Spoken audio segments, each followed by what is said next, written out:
Gloire à l'Éternel. Je suis dans la joie d'être parmi nous aujourd'hui pour continuer notre programme de jeûne et prière et ces moments de partage de la parole de Dieu avec vous.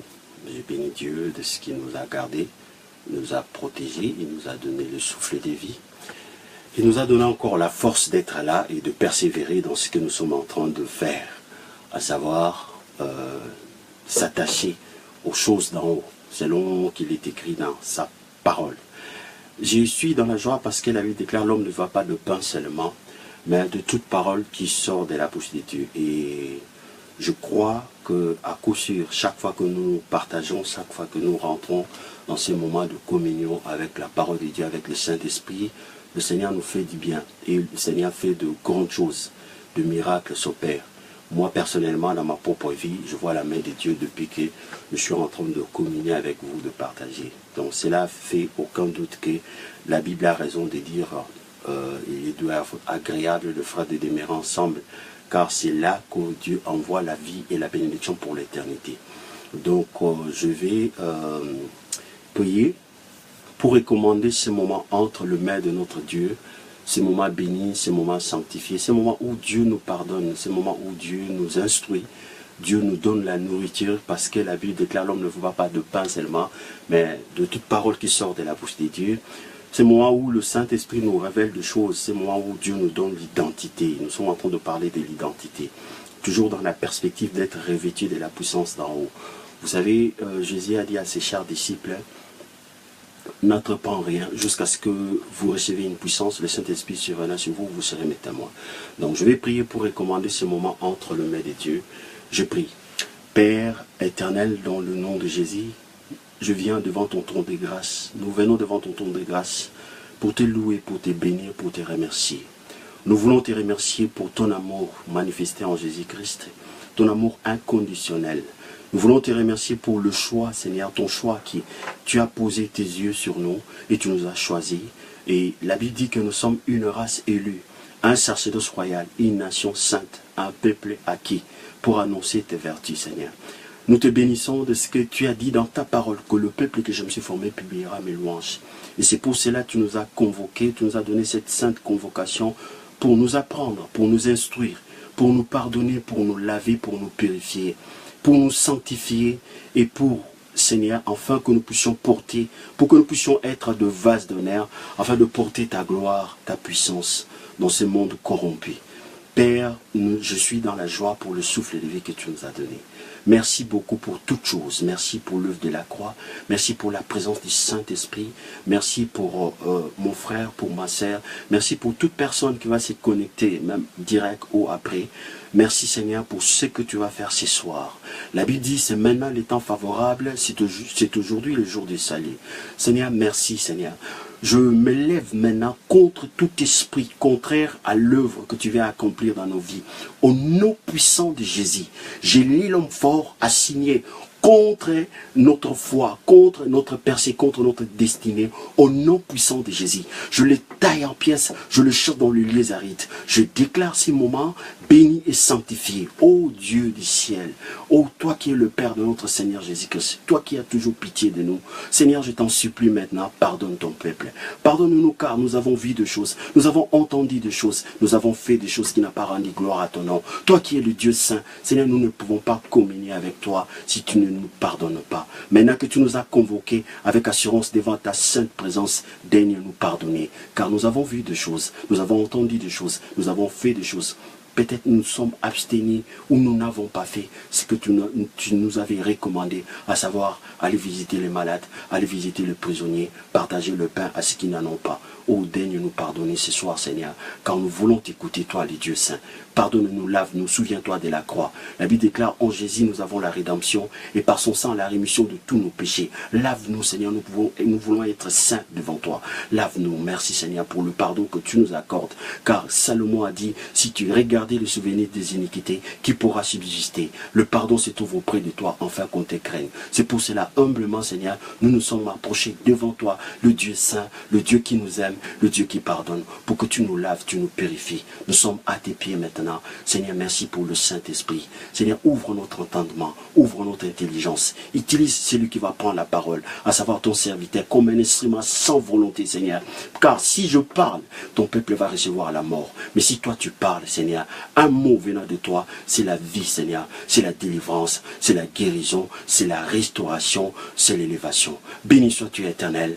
Car toi-même tu as dit, tu parleras, Seigneur. Je ôterai le cœur de pierre, je donnerai le cœur de chair, je graverai la parole. Je ferai en sorte qu'ils puissent obéir, observer, pratiquer mes commandements. Oui, Seigneur, c'est maintenant, car c'est maintenant le temps favorable. C'est aujourd'hui le jour du salut. Alors, Seigneur, bénis toute personne qui va se connecter et restaure toute personne qui va se connecter. Au nom puissant de Jésus, nous te le demandons.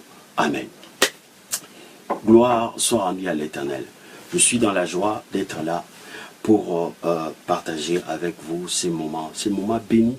Ce moment, nous sommes aujourd'hui, le thème que nous allons aborder, nous sommes en train d'avancer, il y a des retours, et le Seigneur est en train de faire de grandes choses.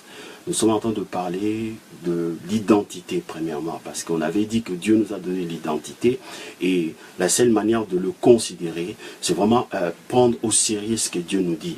La Bible dit que nous sommes une race élue. Il faut maintenant s'arrêter, car la Bible dit, celui qui réfléchit sur les choses, il trouve le bonheur. S'arrêter et réfléchir pour se poser la question, mais une race élue, c'est quoi? C'est ce que nous avons vu. Et un sacerdoce royal, c'est ce que nous avons vu. Et aujourd'hui, nous allons parler d'une nation sainte. Une nation sainte, une nation, ça veut dire quoi? Quelle est la pensée de Dieu par rapport à sa nation? Quelle a été l'idée de Dieu dès le commencement? Et ça va nous permettre, parce que nous ne pouvons pas prétendre composer avec l'Éternel si toute sa pensée qui est révélée dans cette parole que nous appelons la Bible, les Écritures saintes, nous fait défaut.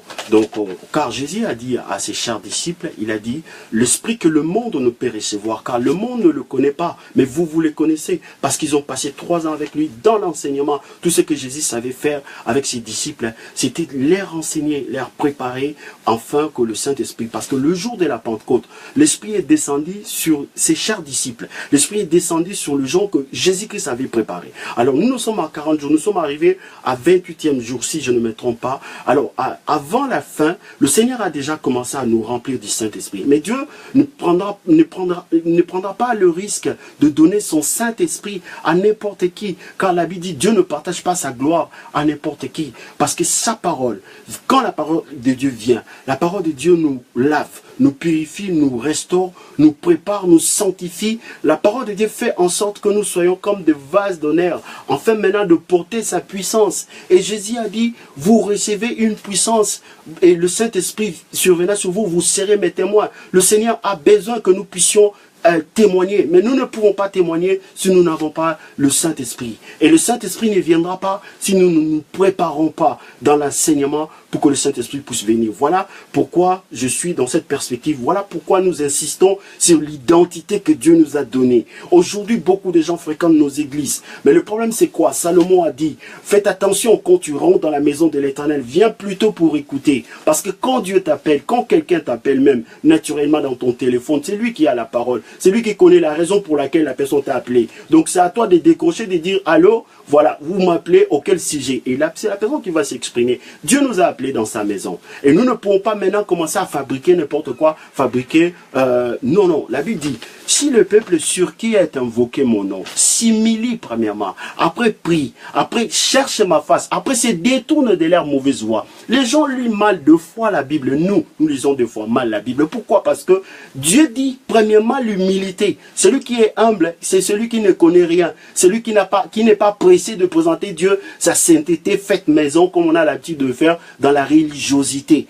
Voilà, comme on nous a appris, ne fais pas ci, ne fais pas ça, tu n'es pas béni parce que... Non, on est tout d'abord dans la maison de l'Éternel. Ça dit, la première des choses, nous devons nous humilier devant lui. Comme lui parle, l'Éternel parle, il va vous parler. Alors, comment Dieu parle? Il parle premièrement par sa parole. Une fois que nous considérons sa parole, et là maintenant, il peut rentrer maintenant dans ta propre vie parce que la vie de Dieu t'intéresse, si la vie de Dieu t'intéresse, Dieu aussi va s'intéresser à ta vie. Voilà. Mais si Dieu voit, il te dit que tu es une race élue, ça ne t'intéresse pas. Il dit que tu es un sacerdoce royal, ça ne t'intéresse pas. Il dit que tu es une nation sainte. Tu ne connais même pas ce que cela veut dire. Mais quand est-ce que tu vas composer avec ces derniers? Quand est-ce que tu vas composer avec celui qui t'aime plus que toute autre personne? Même le mariage là que tu aspires à avoir, même l'entreprise que tu aspires à avoir.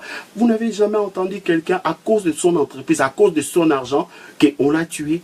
Vous n'avez jamais entendu quelqu'un à cause de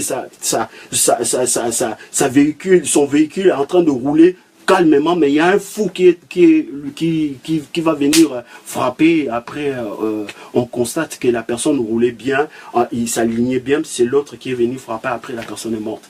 Non, nous sommes au temps de la fin, le temps où l'homme va se tourner vers son Créateur, car la solution appartient à l'Éternel. Avant, quand j'étais jeune, je me disais, mon rêve était de venir en Europe, de retourner quand je faisais la guitare. Après, je me disais, le jour où je porterai peut-être des habits, des beaux habits, ma vie, et plus j'ai avancé, j'ai compris que le bonheur ne se trouve nullement, ni dans l'argent, ni dans la gloire, ni dans autre chose. Au contraire, si ces choses du monde, tu commences à le posséder, c'est là où encore tu vas comprendre que tu es vraiment un malheureux. Voilà. C'est pour cela que le Seigneur reprocha à certaines personnes dans la Bible. Il dit, tu dis que tu es riche, mais tu es pauvre. La richesse consiste à considérer ce que Dieu nous donne. Alors, sans plus tarder, aujourd'hui, je mérite juste chanter un petit chant pour essayer de préparer l'atmosphère. Je leverai le nom de Jésus-Christ de Nazareth. Alors, aujourd'hui, nous allons parler d'une nation sainte. Nous sommes en train de parler de l'identité des chrétiens. Il dit, vous, au contraire, vous êtes une race élue. On a vu race élue. On a laissé la vidéo pour les gens qui n'ont pas, qui ne nous suivent pas vraiment régulièrement. On avait dit, vous êtes un sacerdoce royal. Nous avons vu ça. Et aujourd'hui, nous voulons parler d'une nation sainte. Ça, c'est l'Éternel qui nous a révélé qui nous sommes. Parce que lui, il nous a délivrés pas pour nous laisser au bord du chemin. Il nous a délivrés pour nous mettre dans son sacerdoce. Et il nous donne une qualification en disant que nous sommes une nation sainte. Alors, à la lumière des Écritures, nous allons essayer de réfléchir, de voir comment Dieu considère la nation sainte. Que le nom du Seigneur soit béni. Je vais juste élever la voix pour bénir celui-là qui est l'incarnation de l'idéal, celui qui est l'aveu de tout ce qui est pieux, tout ce qui est noble, celui qui a été annoncé pour nous. Il est né pour nous, il a vécu pour nous, il a guéri pour nous, il est allé à la croix pour nous, il a été crucifié, abandonné, nu pour nous. Il est mort, il a été enseveli pendant 3 jours. Il est ressuscité le 3e jour. Il est monté au ciel pour nous. Pendant que nous nous parlons, il prie et il intercède pour nous. Il a envoyé son Saint-Esprit. Il est revenu par son Saint-Esprit. Et là, pendant que nous sommes en train de parler, il est là. Car il a dit, là où 2 ou 3 sont assemblés à mon nom, il est là. Et cette personne s'appelle Jésus-Christ de Nazareth, le lion de la tribu de Juda. Nous élevons ton nom plus haut. Nous élevons Jésus-Christ, nous élevons ton nom plus haut. Et nous élevons Jésus-Christ, nous élevons ton nom plus haut. Yeah. Comme une bannière dans le ciel, comme une bannière dans le ciel, comme une bannière dans le ciel, comme une bannière dans le ciel, comme une bannière dans le ciel. Oh, nous élevons Abba Père, nous élevons ton nom plus haut. Oh, nous élevons Saint-Esprit, nous élevons ton nom plus haut. Oh, nous élevons Jésus-Christ, nous élevons ton nom plus haut. Yeah. Comme une bannière dans le ciel, comme une bannière dans le ciel, comme une bannière dans le ciel, comme une bannière dans le ciel, comme une bannière dans le ciel. Oh, nous élevons Abba Père, nous élevons ton nom plus haut. Oh, nous élevons Jésus-Christ, nous élevons ton nom plus haut. Oh, nous élevons élevons, Saint-Esprit, nous élevons ton nom, prions, comme une bannière dans le ciel, comme une bannière dans le ciel, comme une bannière dans le ciel. Alléluia, alléluia, gloire à l'Éternel, gloire à Dieu, gloire à Dieu. Alors je bénis l'Éternel pour ces moments. Nous voulons partager sa parole. Je prie que tout le mot qui sortira de ma bouche, puisse être accompagné par la puissance de la résurrection pour faire du bien à son peuple que vous êtes, que nous sommes nous tous. Parce que tout à l'heure on a prié que le Saint-Esprit de Dieu puisse nous conduire vraiment dans la gloire, nous conduire selon la volonté de Dieu. Et le Seigneur, il exauce la prière, il donne à celui qui demande. Il est l'Éternel qui ordonne et il donne. Il dit, il donne à celui qui demande. Alors, sans plus tarder, nous allons prendre le verset que nous sommes en train de travailler. Nous parlons de l'identité. Allons-y dans le livre de 1 Pierre 2, verset 9. 1 Pierre 2, verset 9, que nous dit la Bible? Il est écrit, vous, au contraire, vous êtes une race élue, un sacerdoce royal, une nation sainte et un peuple acquis, afin que vous annonciez le vertu de celui qui vous a appelé des ténèbres à son admirable lumière. Et ces textes, ce sont des lettres, les épîtres, que des dirigeants des églises, à savoir les apôtres, envoyés aux chrétiens pour essayer de répondre à leurs difficultés.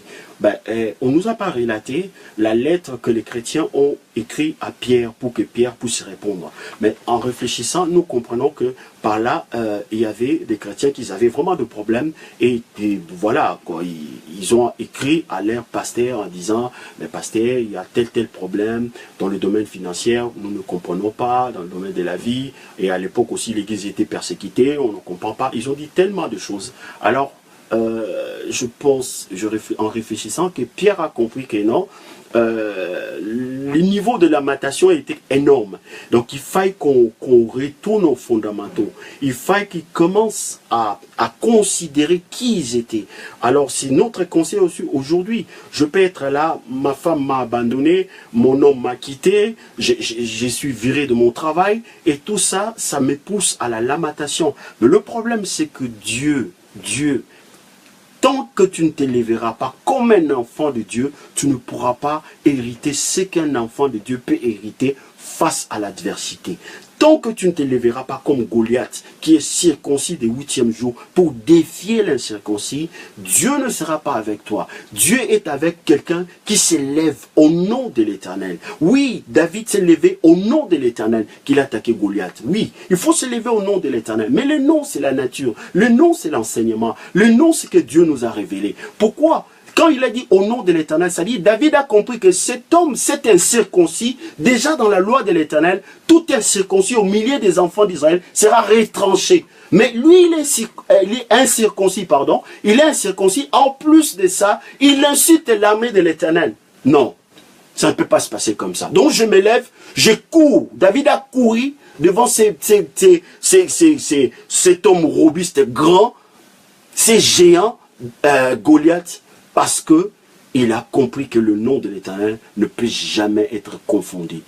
Quiconque invoque le nom de l'Éternel ne sera jamais confondu. Alors, et dans ces textes, Pierre a compris que si je leur donne leur identité, donc ils vont se lever maintenant devant difficulté en disant que, et toi, chômage, écoute-moi bien, je suis une race élue, je suis un sacerdoce royal, une nation sainte et un peuple acquis. Et toi, maladie, écoute-moi bien, je suis une race élue. Donc l'identité nous permet d'aller affronter le démon, affronter des difficultés. Et David, connaissant ces choses, il savait que le nom de l'Éternel ne pouvait pas être défié par cet incirconcis. Et il était l'armée de l'Éternel, ne pouvait pas être insulté. Et il a reconnu, il a compris que lui, il était circoncis. C'est pour cela qu'il a traité Goliath d'incirconcis. Vous voyez? Donc David a attaqué Goliath par rapport à son identité. Il n'a pas dit n'importe quoi. Il ne s'était pas éparpillé. Voilà. Donc il s'est considéré en tant que tel, qu'il faisait partie de l'armée de Dieu et qu'il était circoncis. Et le nom de l'Éternel, avant le combat, est égal à victoire et la défaite totale de l'ennemi. Que le nom du Seigneur soit béni. C'est pour cela que j'aime beaucoup bénir son nom, car son nom est magnifique. Donc nous sommes dans notre texte qui dit, vous êtes une race élue, un sacerdoce royal, une nation sainte, un peuple acquis. Donc on avait vu une race élue, c'est-à-dire c'est par l'élection que le Seigneur nous a choisis, c'est par l'élection que Dieu aujourd'hui, nous sommes enfants de Dieu. Dieu de son trône éternel, le Seigneur a porté son regard sur nous. C'est pour cela que nous considérons la parole. C'est pour cela que nous pouvons nous connecter pour écouter ce que Dieu dit. Pour d'autres personnes qui ne sont pas choisies. Et je vais vous raconter une histoire, ça va un peu vous sourire. À une époque, quand je faisais la théologie, alors je cherchais un travail pour être un gardien de nuit, je travaillais à la réception. J'arrive dans un endroit, dans mon CV, j'avais bien marqué que je suis pasteur, je fais du gospel. Alors le gars, quand il a pris la personne qui était là, il dit « Ah non, moi les pasteurs, ces histoires-là ne m'intéressent pas. » Je lui ai dit quelque chose, je lui ai dit, mais c'est normal que ça ne vous intéresse pas. Oh, après à un moment donné, il m'a regardé, mais pourquoi vous avez dit ça? J'ai dit, mais ça ne vous intéresse pas parce que vous ne trouvez pas votre intérêt. Quelqu'un qui trouve intérêt dans quelque chose, ça va l'intéresser. Si vous ne trouvez pas votre intérêt. Alors c'est Dieu qui produit en nous le vouloir et le faire.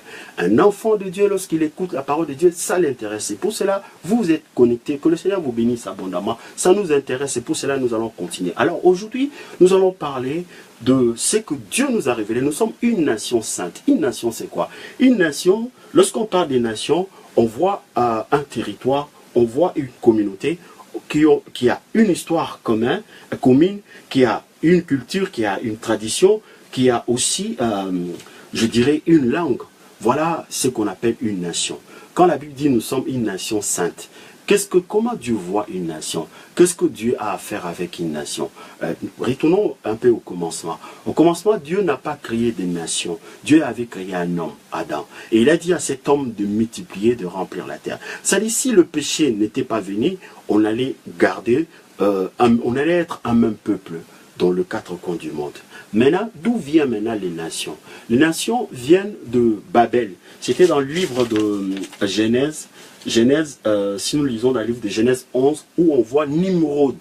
Nimrod qui, par son orgueil, il a voulu, après le déluge, donc il a voulu peut-être défier Dieu, il a convoqué tous les habitants de la terre pour construire un tour pour se protéger au cas où le Seigneur peut-être jugera la terre. Et pourtant Dieu, après, il avait jugé la terre, il y avait l'arc-en-ciel qui est sorti, Dieu, dans sa bonté, dans son amour, de voir qu'il avait détruit son image, il a géré de ne plus détruire la terre de cette manière-là. Mais ces derniers n'est pas allé consulter Dieu. Il voulait faire à sa tête. Vous savez, Dieu aime tellement les habitants de la terre parce que des hommes, il dit, il a tellement aimé le monde.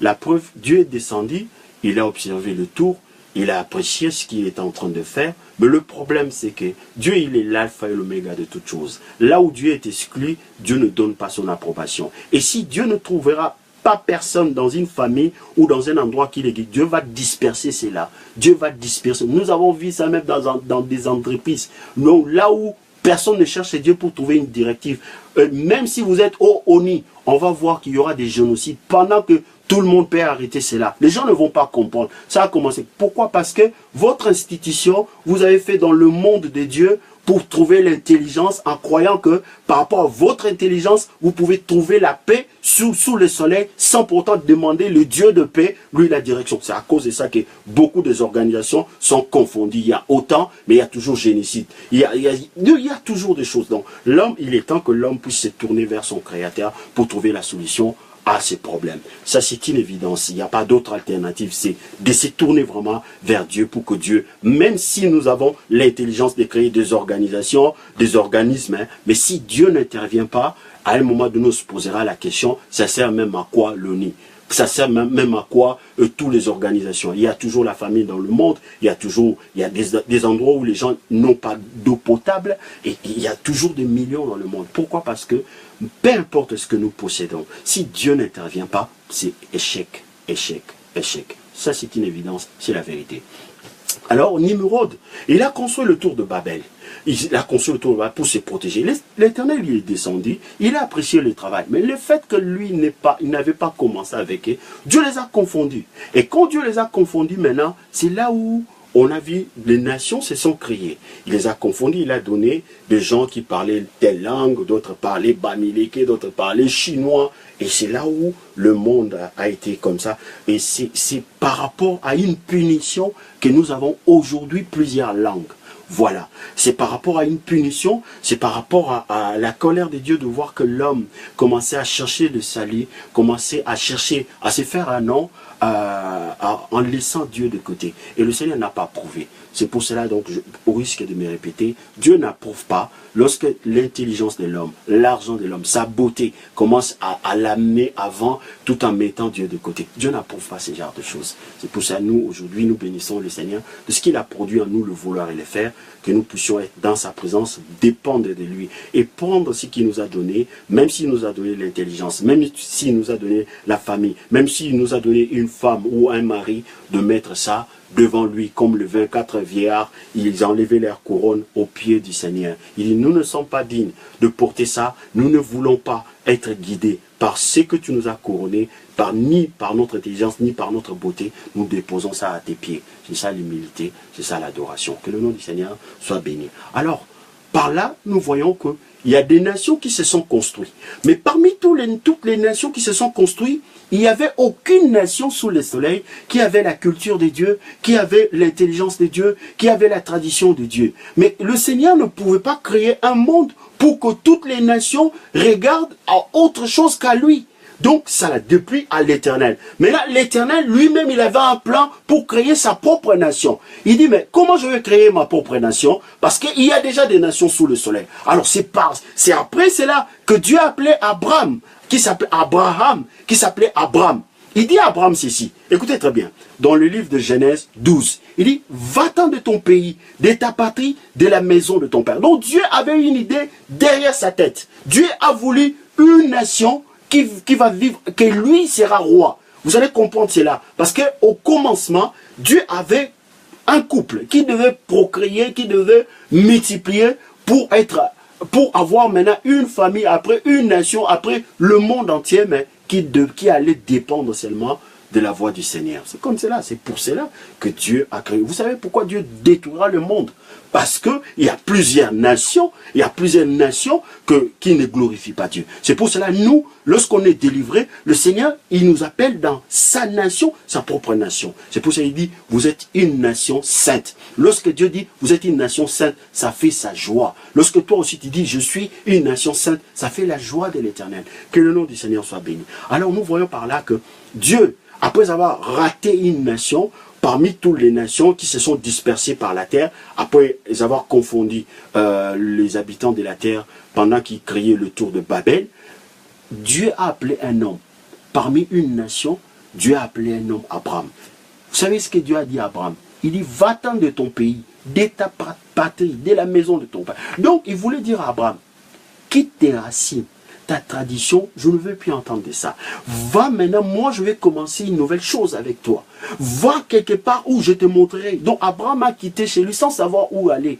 Il est parti selon la parole de l'Éternel. Donc tout ce que Abraham a appris dans sa vie, c'était ce que Dieu lui a enseigné. C'est pour cela, à 2 reprises, le Seigneur dira, ayez le regard fixé vers Abraham, car c'est lui celle que j'ai appelé. J'aime beaucoup ces versets et je m'aimerais partager avec vous. Vous savez, lorsque vous priez Dieu d'Abraham, Dieu vous regarde différemment. Le jour où j'ai lu l'histoire d'Abraham, que j'ai mémorisé, enfin pas mémorisé, compris ce que le Seigneur, le peu que le Seigneur a voulu que je puisse comprendre, ces jours-là, ma vie a été automatique. Depuis là, Dieu me regarde différemment. Parce que c'est avec Abraham que Dieu a commencé l'histoire de la rédemption. Parce que la rédemption, c'est dans l'objectif aussi de Dieu d'avoir une nation sous le soleil. Parce que le monde lui appartient. Le monde lui appartient. C'est comme aujourd'hui tu crées ton entreprise. Comment tu ne vas pas jouir de récoltes de ce que ton entreprise produit? Le monde lui appartient. Dieu a créé l'humanité pour que... Donc tout ce que les hommes vont faire, vont le louer. Mais tout cela devait commencer par une nation sainte. Cela veut dire qu'une nation mise à part. Lorsqu'on parle d'une nation sainte, cela veut dire qu'il y a plusieurs nations, mais cette nation-là est mise à part. Mise à part pourquoi? Mise à part pour vivre selon Dieu, pour marcher selon Dieu, pour se marier selon Dieu, pour penser selon Dieu, pour faire toutes choses selon Dieu. C'est pour cela, nous, étant donné que nous faisons partie de cette nation, nous disons que nous sommes dans ce monde, nous ne sommes pas de ce monde. C'est en cela que la Bible dit, vous êtes une nation sainte. Que le nom du Seigneur soit béni. Alors, nous sommes dans l'histoire d'Abraham. Après maintenant, Dieu avait confondu les habitants de la terre qui voulaient construire un tour pour se protéger, pour trouver un autre nom. Dieu n'aime pas qu'on parle d'autres noms. C'est le nom de l'Éternel. C'est pour cela, vous allez voir, c'est resté comme ça, que le nom du Seigneur soit béni. Parce que la Bible dit son nom est magnifique. Son nom est magnifique sur toute la terre. Sur toute la terre. Son nom est favorable, son nom est secourable. Il dit, quiconque invoquera le nom du Seigneur sera sauvé. C'est le nom de Jésus qui doit nous conduire. C'est le nom de Jésus qui va faire l'objet de notre adoration. Que le nom du Seigneur soit béni. Alors, après, le Seigneur a appelé Abraham. Abraham, il est parti. Un seul homme, il est parti. De par Abraham, il y a eu Isaac, fils de la promesse. De par Isaac, une famille, voilà, une famille, la famille de Jacob est sortie. De par cette famille de Jacob, la nation d'Israël. Alors, quand Dieu a trouvé la nation d'Israël, son cœur était dans la joie. Son cœur était tellement dans la joie, jusqu'à ce qu'il arrive quelque chose. Là, je vais rentrer dans le texte, hein, vous allez voir, et vous allez comprendre que chaque fois que vous direz à l'Éternel, je suis une nation sainte, vous trouverez vraiment, vous toucherez dans le cœur même de Dieu. Allons-y dans le livre de 1 Samuel 8, 1 à 7. On va lire cette histoire, c'est formidable, c'est merveilleux. Donc, restez connectés. 1 Samuel, nous allons lire. Parce que nous sommes en train de parler d'une nation sainte. Vous savez, lorsque les choses de Dieu vous intéressent, Dieu va s'intéresser de votre vie. Alléluia. Parce que des fois, vous êtes là, vous dites, ah non, lui quand il commence à parler, il parle que de Dieu, il ne parle pas des démons, il ne parle pas des hôtels. Comment on va comprendre la vérité? Non, la vérité c'est Christ, la vérité c'est Dieu. Dieu a voulu que tu sois à son image. Dieu veut te révéler sa propre pensée. Plus tu as la pensée de Dieu, mais je vous avais dit hier, le mariage va te poursuivre, le bonheur va te poursuivre, et même ils vont commencer à solliciter les entreprises. C'est toi maintenant qui vas commencer à choisir. Tu dis, oh, toi l'entreprise, entends un peu. Toi mariage, attends. Tu ne viendras pas à l'église pour pleurnicher, pour des choses que Dieu t'a déjà données. Dieu t'a déjà donné, la Bible dit tout est à nous. Donc restez calme, écoutez la pensée de l'Éternel. Alors là nous allons transcender, nous serons au ciel avec des anges. C'est en cela que nous pouvons bénir le Seigneur. Alors, je suis dans le livre de 1 Samuel 8. 1 Samuel 8. Écoutez ce qui s'est passé. Là, le Seigneur a eu déjà une nation. Vous allez voir là où tout a été chamboulé et vous allez voir la colère de Dieu. Je commence à lire au premier verset. La Bible déclare, lorsque Samuel devint vieux, il établit ses fils juges sur Israël. Son fils premier-né s'est nommé Joël et le second Abijah. Ils étaient juges à Béersheba. Le fils de Samuel ne marchait point sur ses traces. Il s'est livré à la cupidité, recevait de présents et violait la justice. Tous les anciens d'Israël s'assemblèrent et vinrent auprès de Samuel à Rama et lui dirent, voici tu es vieux et tes fils ne marchent point sur tes traces. Maintenant établis sur nous un roi pour nous juger, comme il y en a chez toutes les nations. Samuel vit avec déplaisir qui disait, donnez-nous un roi pour nous juger. Et Samuel pria l'Éternel. Je m'arrête là. Jusque-là, Israël n'avait pas de roi. Leur roi était Dieu. Et Dieu était dans la joie de trouver maintenant, après le péché d'Adam, après le déluge, après le tour de Babel, après l'histoire d'Abraham, de par Isaac, de par Jacob, de trouver maintenant une nation qui lui appartient. Parce que cette nation vient de nulle part, si ce n'est par l'appel d'Abraham. Donc Dieu, son cœur était dans la joie. Il avait accompli parfaitement son plan. Jusqu'à ce que la chair puisse réagir. Vous savez, la chair, c'est vraiment, il faut prier tout le temps. C'est pour ça qu'avant de rentrer, je prie toujours, Seigneur, pardonne-nous. Tout le temps, il faut demander pardon, que Dieu nous sanctifie. Donc Dieu était tranquille dans ses affaires. Il a trouvé ce qui lui est dû. Et la chair maintenant s'élève. Il vient voir le prophète. Il dit non. Nous voulons être comme toutes les nations. Mais toutes ces nations-là, Dieu les avait désapprouvées. Si Dieu ne les avait pas désapprouvées, il n'allait pas appeler Abraham. Mais si Dieu appelait Abraham, parce que Dieu de son trône, il a regardé toutes les nations, ils avaient leur langue, leur tradition, leur manière de s'habiller. Non, moi Dieu, je n'ai pas une nation.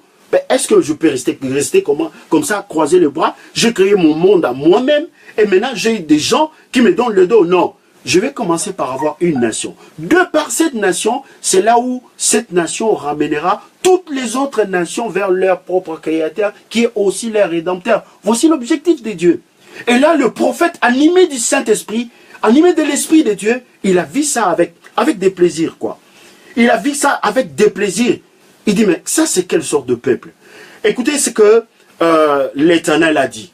Écoutez la colère de Dieu. Là, nous sommes en train de comprendre. Et après cette prédication, quand il dira que je suis une nation sainte, tu verras que Dieu, dans son cœur, il est dans la joie. Toi aussi, tu es dans la protection divine. Alors, au verset 7, la Bible déclare, l'Éternel dit à Samuel, écoute la voix du peuple dans tout ce qu'il te dira, car ce n'est pas toi qui rejette, c'est moi qui rejette, afin que je ne règne plus sur eux. Oh, c'est formidable. Dieu a révélé sa pensée. Il dit, je voulais un peuple que moi je sois leur roi. Mais il veut un roi charnel. Écoutez-les. Donc Dieu a regardé. Donc l'Esprit de Dieu a animé le prophète. Le prophète n'a pas compris leur demande. C'est pour cela que tu es un enfant de Dieu. Tu es appelé à te distinguer. Ne te marie pas parce que l'autre s'est marié. N'allez pas chercher le travail, même si c'est utile. C'est aussi utile parce que c'était raisonnable ce qu'ils ont demandé. Vous savez, la raison, ce n'est pas toujours la foi. C'est pour cela, vous qui aimez juger les choses, vous vous jugez vous-même. La raison, ce n'est pas toujours la foi. Nous servons Dieu spontanément par la raison. Et lorsqu'on avance par la connaissance des livres, et lorsqu'on avance encore, là, par l'adoration. C'est-à-dire, je ne connais rien, je ne sais rien, toi conduis-moi. Même si j'ai l'argent pour m'acheter la maison, mais j'irai vers l'Éternel, j'ai dit, Seigneur, conduis-moi. J'ai tout, mais Dieu va me conduire. Voilà comment on sert Dieu. Mais ces anciens, ils étaient raisonnables. Toi, tu as mis tes enfants qui ne respectent rien, comme les enfants de Fillon ici, ils ne travaillent pas, mais ils ont l'argent. Donc, nous, on trouve que ce n'est pas logique. Mais ce n'était pas logique. Mais Dieu ne les a pas poussés à créer quelque chose, d'aller envier d'autres nations. Vous savez comment ils ont formulé les requêtes? Nous voulons aussi être comme d'autres nations. Et le Seigneur a dit que moi, je voulais moi-même régner sur vous. Mais maintenant, vous êtes venus voir le prophète pour dire qu'il va établir un autre roi sur vous. Ça, c'était la déception. Ils ont blessé l'Éternel.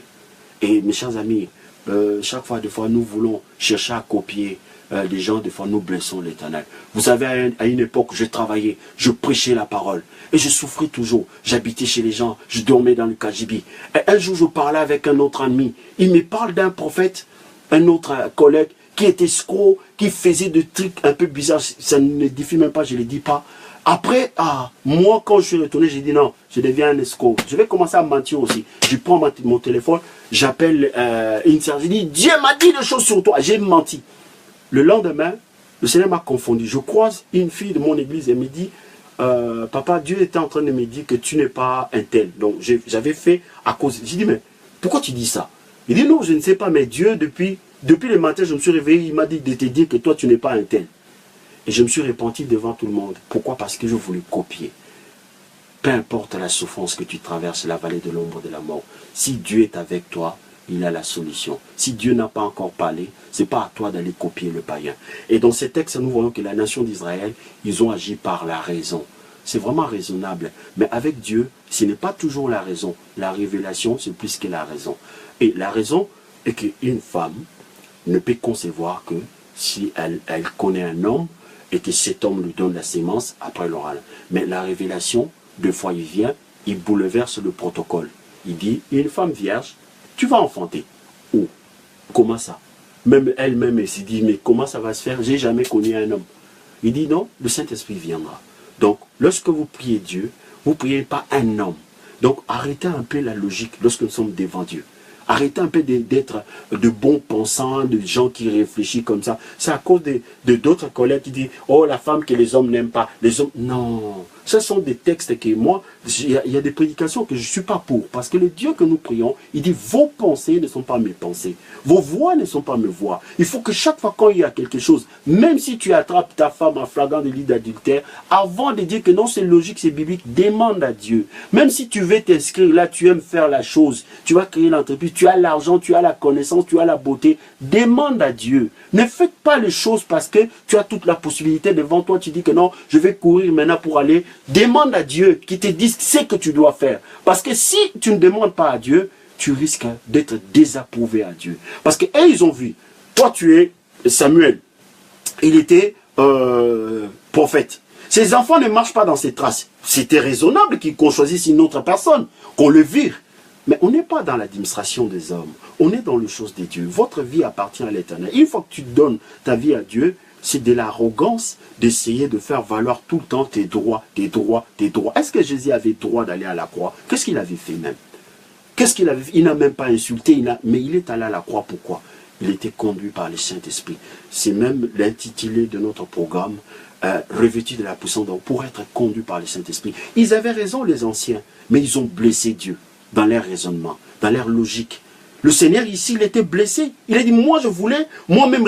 Vous voyez, tout le travail que le Seigneur a fait depuis le tour de Babel, il les a confondus pour qu'ils se séparent, pour qu'il y ait des nations. Après, dans cette nation-là, il va faire du mal à quelqu'un. Il va prendre quelqu'un, le séparer avec sa famille, pour qu'il puisse avoir une famille. Il a trouvé cette famille. Vous savez, la famille de Jacob, c'est la famille vraiment désorganisée, où les enfants même ont violé la femme de leur père. Mais Dieu a gardé toujours silence. Dans son amour, il a fermé les yeux pour tirer dans cette famille une nation. Et Dieu a une nation, il a voulu se reposer. La chair se présente pour dire, non, nous voulons vivre dans la chair. Le Seigneur a dit, quoi?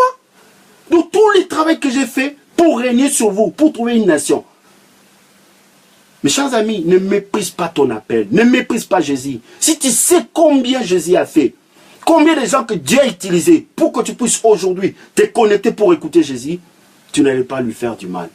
Tu allais l'écouter tout le temps. Tu n'allais pas compter sur ton argent. Tu n'allais pas compter sur la beauté, ni sur ta connaissance, ni sur ton éloquence, ni sur ton mari. Tu allais compter sur le Seigneur. Je ne dis pas de te séparer avec ton mari. Mais si tu comptes sur le Seigneur, tu lui donneras, comme on dit, pure love, l'amour vraiment. Voilà. Mais si tu n'es pas avec Dieu, tout ce que tu vas faire sous le soleil, tu risques de mentir, tu risques de copier, après être désapprouvé par Dieu. Ce n'est pas notre objectif. Et pendant que tu es connecté, le Seigneur te parle pour te montrer l'importance d'une nation dans son cœur. Et ici, le Seigneur, il a regardé, mais il dit, mais le prophète même rempli de l'esprit, il dit, mais ils veulent faire quoi? Ils veulent faire quoi? À cause, parce qu'ils ont blessé juste par un comportement, il vient renverser ce que Dieu a commencé à construire depuis des années avec Abraham. Dieu a appelé Abraham pour avoir une nation. Parce que cette nation-là où les hommes ont construit autour de Babel, tous ils étaient corrompus. Dieu ne pouvait pas composer avec eux. Dieu les a confondus, il leur a donné des langues. Et quand ils sont partis, Dieu est resté isolé tout seul. Il y a un rabbin qui a dit un jour, il dit, mais il y a des moments comme ça, il faut avoir pitié de Dieu, quoi. Il faut avoir pitié de Dieu, parce que Dieu a quelque chose qu'il cherche sous le soleil. Quand il cherche des adorateurs, est-ce que tu t'es soucié de Dieu déjà? Lorsqu'on va commencer à se soucier de Dieu, ça serait formidable quand même. Et là, ils ont blessé Dieu parce qu'ils s'en foutaient de Dieu. Ils se sont même pas. Mais le prophète, il a dit ça avec des plaisirs. Il dit, mais qu'est-ce qu'il demande?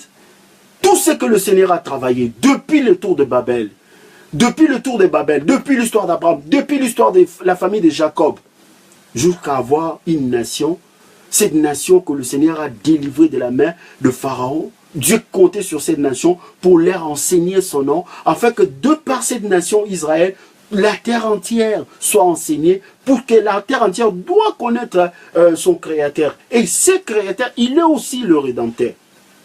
Les enfants d'Israël n'ont pas compris. N'ont pas compris, ils sont venus dire non, tes enfants ne marchent pas bien. Nous voulons que tu mettes un roi qui va régner sur nous. La nation de Dieu est faite pour que Dieu règne, pour que Dieu puisse dicter. C'est ça. Alors là, en comprenant ces choses, nous sommes en train d'approcher de notre identité. La Bible dit, nous sommes une race élue, un sacerdoce royal, une nation sainte. Maintenant, lorsqu'on parle d'une nation sainte, tu comprendras, c'est vraiment la pensée de Dieu et la volonté de Dieu d'avoir un peuple séparé, un peuple pas comme les autres, un peuple qui ne voit pas comme les autres, qui ne pense pas comme les autres, qui ne se marie pas comme les autres, qui ne pense pas comme les autres. Alléluia. Que le nom du Seigneur soit béni. Voilà mes chers amis. Et Dieu était en colère. Il a dit à son serviteur, il dit, mets un roi sur eux. Comme ils veulent avoir un roi, vas-y, fais ce qu'il leur dit. Je vais lire quand même pour voir la colère de Dieu. Je suis dans le livre de 1 Samuel 8 au verset 7. Il dit, l'Éternel dit à Samuel, écoutez la voix du peuple dans tout ce qu'il te dira, car ce n'est pas toi qui rejette, c'est moi qui rejette, afin que je ne règne plus sur eux. Dieu a besoin de régner. Vous savez, Jésus nous a dit lorsque nous prions, dites que ton règne vienne. Donc c'est son rêve à lui. Dieu a toujours rêvé de régner sur un peuple qui va l'écouter. Mais quand Dieu règne dans ta vie, mais tu as tout à gagner. Tu n'as rien à perdre. Tu crois vraiment que si Dieu règne dans ta vie, quelle est la maladie qui va essayer de se nommer même? Devant le trône de Dieu, il y a une maladie qui se nomme, lorsque nous lisons l'Apocalypse, quelque chose. La Bible dit le bonheur et la grâce vont commencer même à t'accompagner. Dieu avait besoin vraiment de régner. Il dit, ils m'ont rejeté pour régner. Il disait avec larmes, parce qu'ils voient tout le travail qu'ils ont fait. Il a fait peut-être du mal, il a traité durement certaines personnes pour aboutir à quelque chose où il devait régner. Mais on l'a privé de régner. Il dit, mets un roi sur nous. Et c'est là où Israël a commencé à être battu et a commencé à vivre certaines choses à cause de ça. Mes chers amis, nous sommes dans cette perspective de retrouver notre identité en Christ. Selon qu'il est écrit, nous sommes une race élue, un sacerdoce royal, c'est-à-dire au service de Dieu, pour faire monter le parfum, pour parler bien. Seigneur, tu es bon. Tu m'as donné le souffle de vie, tout ce que tu es bon. Même si je traverse la vallée de l'ombre, même si Sida est venu frapper à ma porte, toi tu auras les derniers mots. Le même médecin qui m'a examiné, il va trouver que non, il n'y a rien. Parce que Jésus va tout effacer. Jésus guérit. Ce qu'il a fait avec la femme de perte de sang, il veut le faire aujourd'hui, à une seule condition, que tu te disposes. Jésus est là, il te tend la main. Il te dit que tu es une nation sainte. Il veut régner sur toi. Là où Dieu règne, c'est la guérison qui règne. Là où Dieu règne, c'est la paix qui règne. Là où Dieu règne, c'est l'intelligence qui règne. Là où Dieu règne, c'est l'amour qui règne. Dieu veut régner sur son peuple. Dieu a dit, ils m'ont rejeté. Je voulais régner. J'ai fait un travail. J'ai commencé par confondre les gens pour trouver plusieurs nations. Et j'ai fait du mal à quelqu'un dans le sens où je l'ai séparé avec sa famille pour le faire errer dans le monde. Et dépasser, j'ai trouvé une famille compliquée, mais j'ai patienté, jusqu'à ce qu'il d'avoir un peuple. Maintenant la chair vient s'immiscer en disant, nous voulons avoir aussi un roi comme tous les rois. Le Seigneur a dit, mais je voulais régner sur ces peuples. Ils sont l'œuvre de mes mains. Je vais régner sur ces peuples. C'est pour cela que Jésus comprenant ces choses. Et lorsque vous priez, dites que notre Père qui est au ciel, que ton nom soit sanctifié, que ton règne vienne. Parce que quand Dieu règne, alors l'homme est en paix, parce que nous sommes son image. Quand Dieu règne, nous régnons. Mais quand Dieu ne règne pas en nous, c'est le diable qui règne, c'est le chaos qui règne. C'est ce que j'ai dit au commencement. Il y a beaucoup des institutions. Quand il y avait des génocides rwandais, qu'est-ce qui s'est passé? Il y avait des institutions, il y avait des armes, il y avait l'argent. Mais pourquoi ils n'ont pas arrêté? Vous croyez vraiment qu'ils sont plus mauvais, qu'ils sont racistes, et comme des fois nous on les dit? Non. Lorsque vous faites des institutions sous le soleil, dans le monde qui appartient à l'Éternel, et que vous ne nommez pas, et vous ne présentez pas à Dieu, et que Dieu ne règne pas, cela n'aboutira à rien. Ce sera confusion totale. Ce sera confusion totale. C'est ce que nous voyons aujourd'hui. Il y en a d'autres personnes qui ont sans papier, mais qui vivent. Mais quelqu'un qui a des châteaux, qui est héritier, va se jeter dans le métro pour mourir. Oh mon frère, avec tout l'argent que tu as, pourquoi tu ne me donnes pas? Si moi j'avais même l'épée, juste le papier que toi tu as là. Mais voyez-vous, donc cela veut dire que nous sommes ici en train de dire que Dieu avait besoin d'un peuple. Il a toujours aspiré à avoir un peuple. Quand il disait à l'homme multiplié, assujettissez. C'est-à-dire Dieu attendait l'homme qui lui ressemblait, l'homme qui était dans sa présence, de remplir la terre, mais de rester avec lui. Et l'homme a péché, il est sorti. Il a commencé à faire des choses sans Dieu. Ce n'était pas dans le plan de Dieu. Ce n'était pas du tout dans le plan de Dieu. Et Jésus a dit, lorsque vous priez, dites que notre Père qui est au ciel, que ton nom soit sanctifié, que ton règne vienne. Mes chers amis, il faut appeler Dieu. Ce soir, tu vas donner la place qu'il lui dit. Dieu veut régner dans ta vie. Il dit que nous sommes une nation sainte. Donc, comme c'est juste le partage que nous faisons, je vous ai parlé du plan de Dieu par rapport à cette... à une nation, et nous avons compris ici que Dieu a toujours rêvé, Dieu a toujours travaillé pour régner sur un peuple. Et les enfants d'Israël n'ont pas compris, ils ont rejeté Dieu. Mais Jésus, quand il est venu comme le roi d'Israël, c'est pour cela, Jésus était très content qu'on le montre. Maintenant, le royaume de Dieu est spirituel. Aujourd'hui, sur le plan spirituel, le royaume de Dieu est venu vers nous. Jésus veut régner. C'est pour cela, Pilate lui a posé la question, il dit, mais petit, toi, je vais te libérer. Mais essaye de te défendre, tu ne te défends pas. Mais Jésus ne disait rien. Il dit, mais ton royaume, quel est ton royaume? Il dit, mon royaume n'est pas d'ici-bas. Le royaume de Jésus n'est pas d'ici-bas. Alors, Ce royaume spirituel, le Seigneur a fait en sorte que nous, aujourd'hui, qui confessons Jésus Christ comme Seigneur et Sauveur, nous faisons partie de ce royaume. Dieu veut entendre de nos bouches, lorsque nous prions, nous puissions confesser ce qu'il nous a donné. Il nous a donné cette identité. Lorsque nous considérons tout ce que Dieu nous dit, ben Dieu va nous considérer. C'est comme aujourd'hui, vous prenez rendez-vous, je donne toujours l'exemple du mariage. On aime bien le mariage. Bon, voilà. Vous invitez un homme, vous invitez une femme, vous invite au restaurant, vous voulez faire votre vie. La personne te dit quelque chose, tu ne le considères pas. Est-ce que la personne va continuer toujours à venir? Ou soit la personne ne vous considère pas. Tu lui dis ça, ne vous considère pas. On considère que les gens qui nous considèrent. Tu m'invites, je viendrai parce que je te considère. Déjà, je ne te considère pas, je ne viens pas. Mais tu vas continuer encore à aller acheter robe de mariage ou acheter veste pour le mariage pendant que tu m'invites, je ne viens même pas. Tu m'appelles, je ne réponds pas. C'est ce que nous faisons lorsque Dieu te dit que tu es une nation sainte. Si tu ne le dis pas, c'est veut dire que tu ne les considères pas. Alors ne t'étonne pas que Dieu soit aussi loin de toi. Ne t'étonne pas aussi que Dieu t'envoie le prophète qui te parlera des liens familiaux, toujours des liens familiaux. Plus on parle des liens, le pays même est comme s'il y a des liens, un grand pays comme ça, écrasé par de petits pays. Pourquoi? Parce que Dieu nous parle, on ne les considère pas. Lorsqu'on considère quelqu'un, on prend en compte ce qu'il nous dit. On réfléchit sur ce qu'il nous dit. Dieu dit que nous sommes une race élue. Je m'arrête. Je me dirais que... donc je vais commenter à cogiter, à réfléchir en disant, Dieu de son trône, Dieu m'a choisi. Seigneur, merci de ce que je suis ton choix. Il dit, je suis un sacerdoce royal. Je vais faire monter les parfums. Je bénirai le Seigneur en tout temps.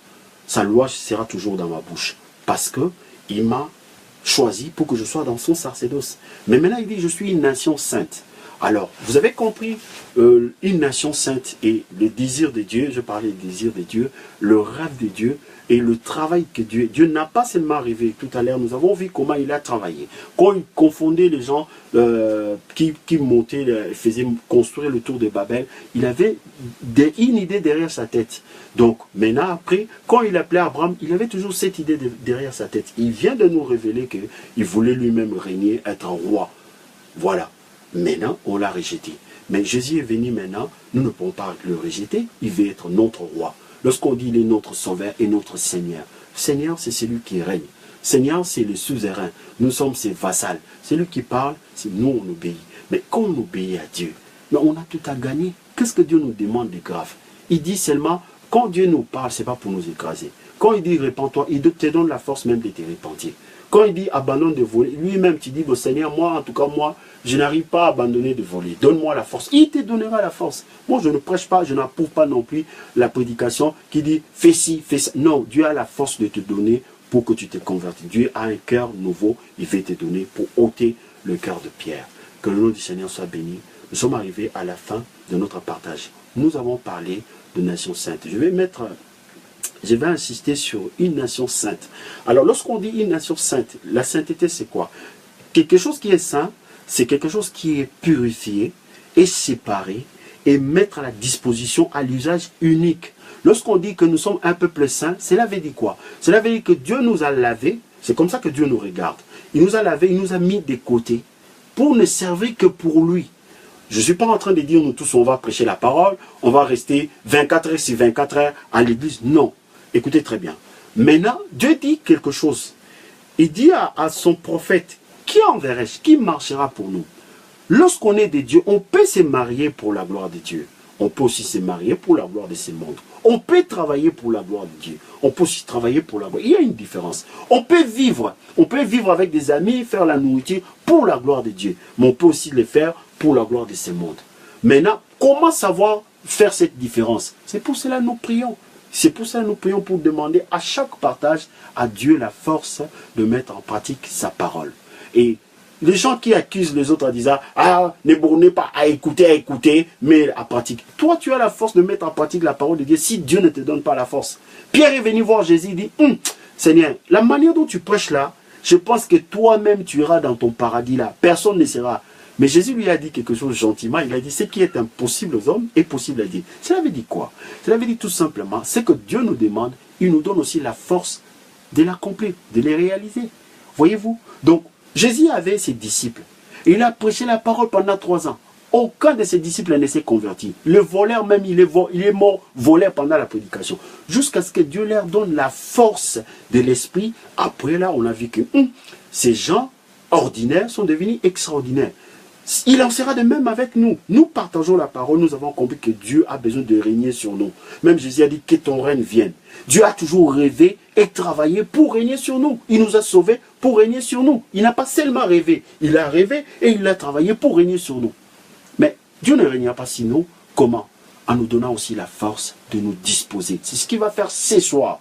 Ce soir, si Dieu n'a jamais régné dans ta vie, il y aura un miracle. Le vrai miracle, c'est d'être là où Dieu nous veut et comme Dieu nous veut. Dieu dit que nous sommes une race élue, un sacerdoce royal, une nation sainte. Une nation sainte, cela veut dire que une communauté que Dieu a lavée, que Dieu a mis de côté pour se servir de lui. Cela veut dire que si nous sommes une race, une nation sainte, je me marie pour Dieu. Je travaille pour l'Éternel. Si je respire, c'est pour lui. Tout ce que je fais sous le soleil, la Bible dit faites toutes choses pour la gloire de Dieu. Mais quelqu'un me dira, ah frère, c'est ennuyant. La Bible déclare qu'il y a un temps pour toutes choses. La Bible dit il y a un temps pour toutes choses. Donc cela veut dire qu'il y a un autre temps pour les diables, quoi. Non, on ne comprend pas les versets comme ça. Lorsqu'on dit il y a un temps pour toutes choses, cela veut dire que tu as le droit de faire toutes choses, mais fais-les pour la gloire de Dieu. Fais-les tout en demandant au Seigneur que tu sois utile, parce que tu n'es pas n'importe qui, tu es un peuple mis à part. Donc ça dit, quand tu vas te marier, ça concerne ton royaume et ton père qui est Dieu céleste. Avez-vous déjà vu sous le soleil quelqu'un qui va aller se marier, son père est vivant, il n'informe pas son père, il n'appelle pas son père? Avez-vous déjà vu ça? Alors, si vous n'avez pas vu ça, donc dans le royaume de Dieu, ça n'existe pas non plus. Tout ce que vous voulez faire, vous allez faire pour la gloire de Dieu. Donc, le Seigneur, il est l'alpha et l'oméga de toutes choses. Le commencement et la fin de toutes choses. Le commencement et la fin de l'entreprise que leurs enfants veulent entreprendre. Aujourd'hui, je ne peux pas entreprendre quelque chose parce que les gens me mettent de la pression. Je n'entreprends quelque chose parce que Dieu est avec moi. Il commence avec moi pour achever avec moi. Voilà, mes chers amis. Quand on dit une nation sainte, ça dit, nous sommes une communauté que le Seigneur a mis à part. Tu veux créer un restaurant, tu mets tes genoux par terre, tu dis, Seigneur, aide-moi. J'ai tout l'argent, je connais le pays, je parle bien, la beauté que tu m'as donnée. Mais pour moi, cela ne compte pas. Ce qui compte, c'est ta main pour me conduire, pour que je sois au bon endroit, au bon moment, avec de bonnes personnes en train de faire des choses pour ta gloire. Allah, Dieu en aura de la joie dans son cœur. Parce que tu es vraiment une nation sainte. Une nation sainte, c'est une nation qui est de côté fait des choses pour Dieu. Pour Dieu, parce que le monde lui appartient. Donc, il t'a appelé, il dit que tu es une race élue. Ben voilà, c'est ça. C'est ça une nation sainte. C'est ce que Dieu a toujours rêvé. Et vous allez voir que les Juifs, quand bien même qu'ils n'avaient pas la révélation de Christ, avec les habillements, le comportement de psaumes, la culture, c'est la culture de Dieu. C'est pour ça qu'ils sont maîtres même des puits de pétrole des Arabes qui ne les aiment pas. Ils sont maîtres même des Américains. Toi, tu touches aux Juifs, tu touches aux Américains. Et chaque personne, quand il se soulève de ces peuples, contre ces peuples-là, ben, le Seigneur nous envoie. Dernièrement, j'étais dans une maison, quelqu'un a commencé, il voulait critiquer Israël. Je lui ai dit, mon frère, oh les Juifs, j'ai dit, mon frère, tu sais, dis ces peuples-là. Le fait déjà que tu dis, oh les Juifs, Juifs, veut dire louange à Dieu, Yaba. Donc ça dit louange à Dieu. Quand tu dis oh louange à Dieu sont des voleurs, pour moi ça m'embête. Ne discutons pas sur ça. Donc je ne peux pas rentrer dans ça. J'ai la révélation de ces noms-là qui portent.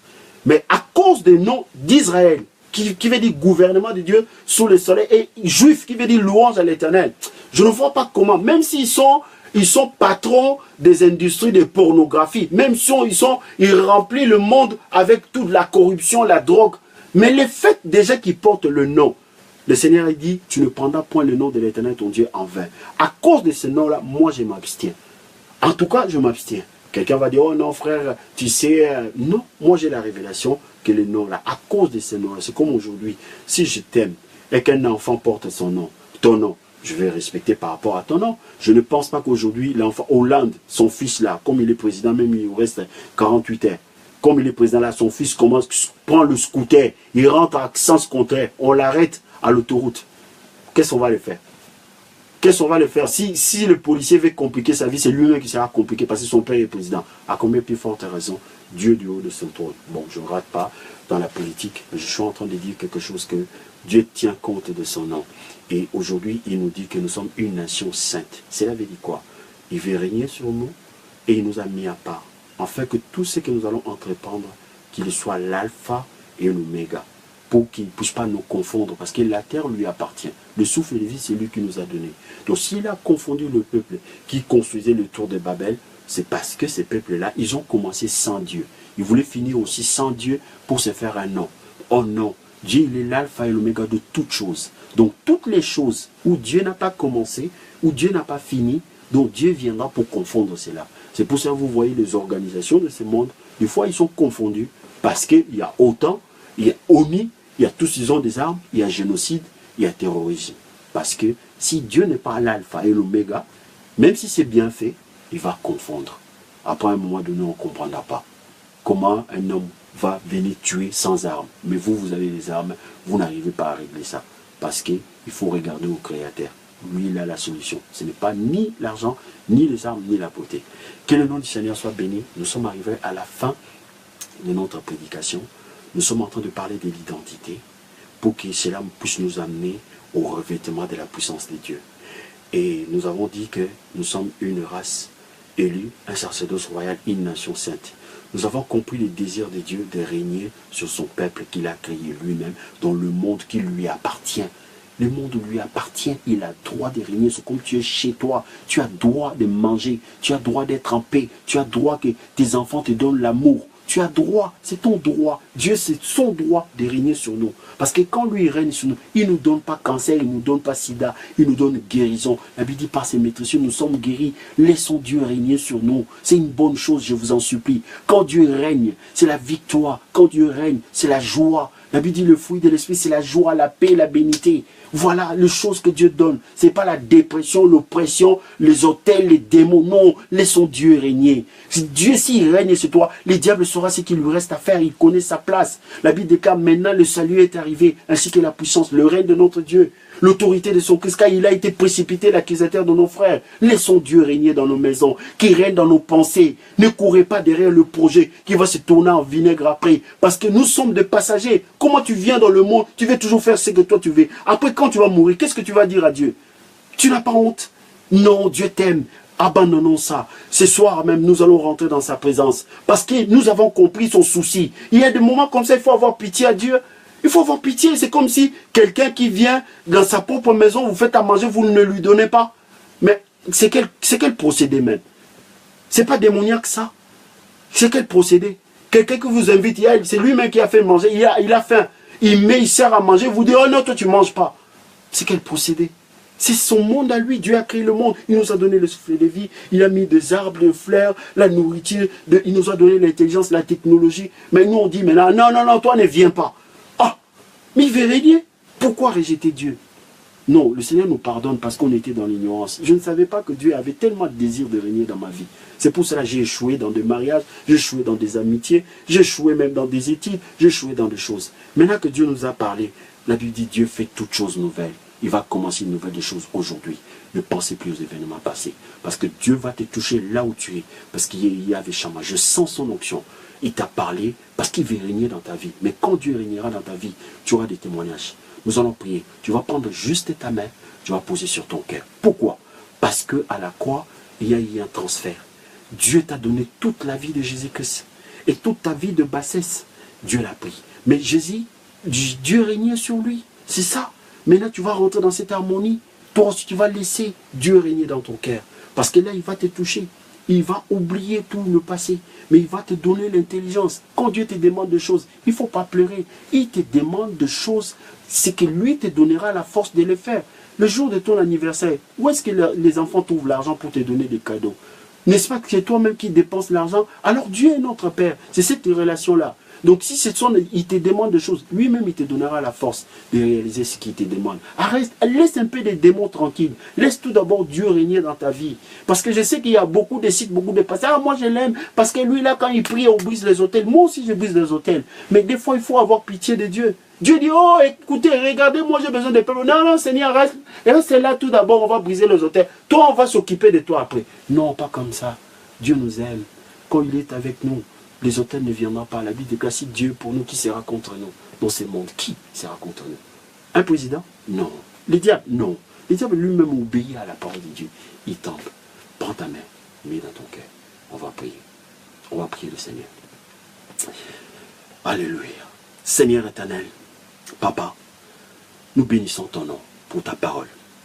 Tu nous as montré la souffrance que tu as eue d'être rejeté par ton propre peuple, que tu as travaillé, que tu as donné le souffle de vie, que tu as donné un bon pays.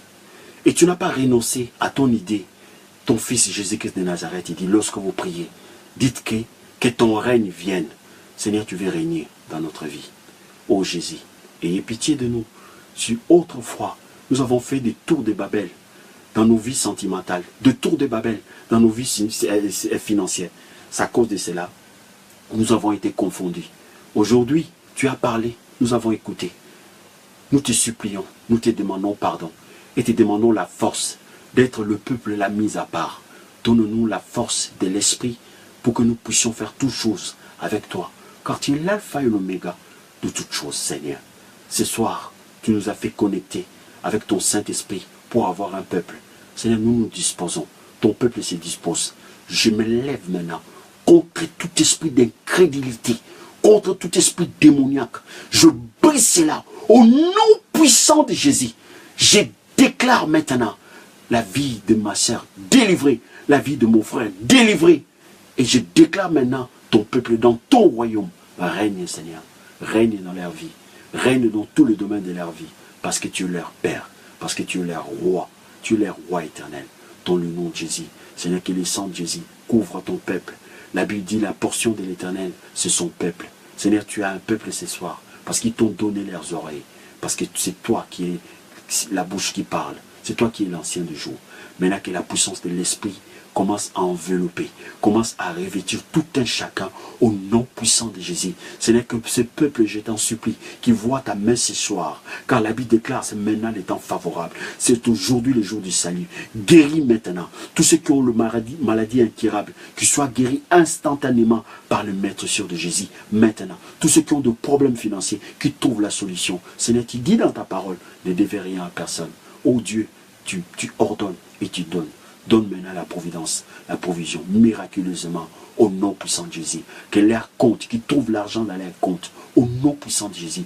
Ouvre les portes, Seigneur, qu'ils puissent te bénir encore. Là où on les a rejetés, qu'on puisse les accueillir, parce qu'ils sont maintenant un peuple que toi tu as mis à part. Tu as dit dans ta parole, ne touchez pas à mes oins. Tu les as oints ce soir. Seigneur, que ton esprit puisse les envelopper, les conduire dans toutes choses, au nom puissant de Jésus. Seigneur, je bénis ton peuple. Je te bénis pour ta parole merveilleuse, pour ta glorieuse présence. Au nom de Jésus, j'ai ainsi prié.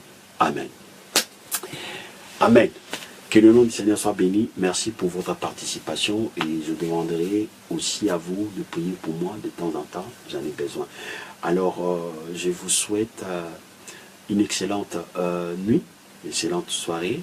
Que le Seigneur, cette nuit, vous accorde un sommeil doux et réparateur et surtout que Dieu vous parle ce soir, car la Bible déclare, il donne à ses bien-aimés pendant leur sommeil. Maintenant, vous pouvez dire que je suis une, répète après moi, élevez la main droite, dit, je suis une race élue, je suis un sacerdoce royal, je suis une nation sainte, je suis un peuple acquis pour annoncer les vertus de Dieu. Au nom de Jésus, Amen. Alors, je vous souhaite une excellente soirée et je vous dis à demain. Bye bye, que le Seigneur vous bénisse abondamment. On se dit, on a rendez-vous, notre rendez-vous de 4h à 5h. C'est sûr et certain. Hier, on avait dépassé. Donc, c'est sûr et certain. À 4 à 5h, on fait notre intercession. Que Dieu vous bénisse. Donc, bye bye, bonne soirée.